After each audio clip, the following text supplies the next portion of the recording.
Kembali di Metro Siang pemirsa, beberapa kawasan yang sempat ditertibkan oleh Gubernur DKI Jakarta Basuki Cahayapurnama belakangan ini kembali semrawut, antara lain wilayah Tanah Abang, Luar Batang, dan Kalijodo. Beberapa kebijakan terkait ketertiban diterapkan oleh Gubernur DKI Jakarta Basuki Cahayapurnama atau Ahok. Setahun silam, Ahok menertibkan kawasan permukiman Luar Batang, Penjaringan Jakarta Utara atau yang biasa dikenal dengan Kampung Akuarium. Penertiban bertujuan untuk menata kawasan wisata bahari. Namun sayang beberapa hari terakhir nampak warga kembali mendirikan bangunan-bangunan liar di atas kawasan ini. Pernah sejenak tertata dengan apik, kawasan Tanah Abang kembali semrawut dan macet. Antrian kendaraan kembali mengular di jalan menuju gedung Blok A Tanah Abang. Beban lalu lintas yang tinggi ditambah aktivitas pengunjung serta antrian kendaraan umum menunggu penumpang disinyalir menjadi salah satu penyebabnya. Kawasan prostitusi Kalijodo tampil apik dengan perubahan fungsi sebagai RPTRA. Kawasan tersebut bahkan telah menjadi lokasi alternatif bagi warga untuk berwisata. Meski telah kembali ditertibkan oleh Pemprov DKI, persoalan sempat muncul terkait perparkiran yang dikelola liar bukan oleh UPT Perparkiran. Harapan terciptanya Jakarta yang bersih dan tertib kembali menemui tantangan. Tim Liputan Metro TV.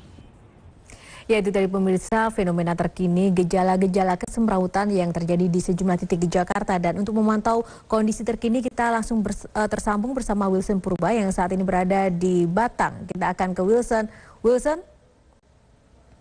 Ya Wilson, bagaimana suasana di Luar Batang kali ini? Apakah memang benar sudah banyak sekali tenda-tenda dibangun atau mungkin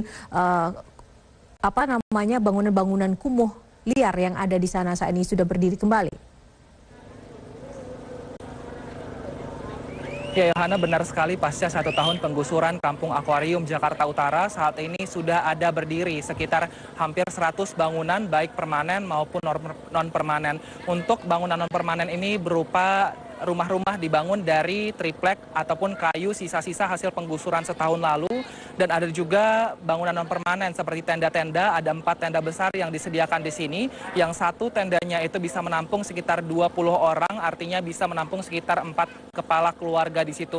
Sementara selain itu juga warga yang tinggal di Kampung Akuarium ini ada yang kemudian memulai kembali membangun rumah tetap, yaitu membangun rumah permanen maksud kami, yaitu dengan menggunakan batako ataupun batu bata seperti itu yang sudah dibangun sejak beberapa saat lalu, dan juga bahkan di sini sudah disediakan semen dan juga pasir untuk membangun rumah lagi di kawasan ini. Nah, ada sekitar 500-an warga yang masih bertahan di sini meskipun sudah digusur setahun lalu, karena alasan mereka bertahan di sini adalah mereka di sini menjadi tempat mata pencaharian mereka dan juga sudah tinggal di sini sejak lama. Bahkan tadi kami mewawancarai salah satu warga ada yang sudah tinggal di Kampung Akuarium ini sejak tahun 1987, artinya sudah sekitar hampir 40 tahun dia tinggal di sini dan bertahan di sini. Nah, mereka juga merasa tidak takut ketika nanti pada saat sisa 6 bulan ini Basuki Cahayapurnama masih memimpin akan menggusur mereka kembali, karena mereka mengatakan sebelumnya sudah pernah digusur dan kami tidak takut.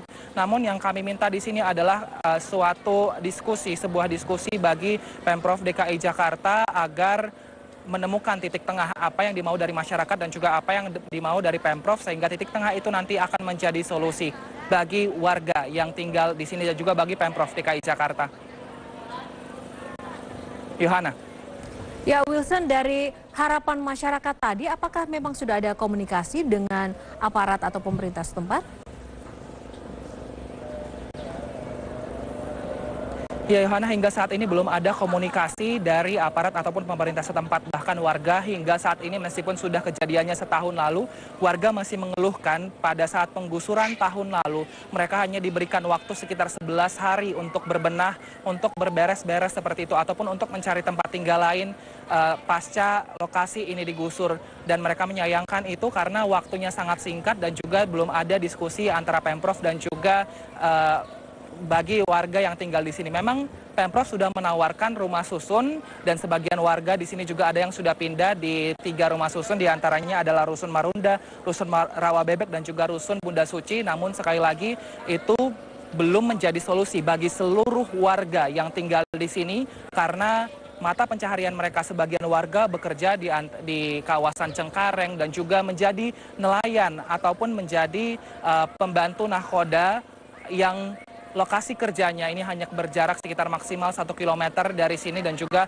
lokasi sekolah anak-anak mereka juga masih tinggal di sini. Jadi mereka berharap untuk tetap bertahan di sini. Nah, harapan mereka ini tidak hanya putus pada sisa 6 bulan Pemprov DKI Jakarta sekarang, namun juga pada Gubernur dan Wakil Gubernur terpilih versi quick count Anies Baswedan dan juga Sandiaga Uno. Warga di sini meminta agar ketika Anies dan juga Sandi nanti menjadi Gubernur dan Wakil Gubernur, agar bisa mengembalikan kembali kondisi Kampung Akuarium ini sama seperti sebelum digusur 1 tahun lalu. Yohana, kembali ke Anda di studio. Baik, terima kasih Wilson untuk pantauan terkini dari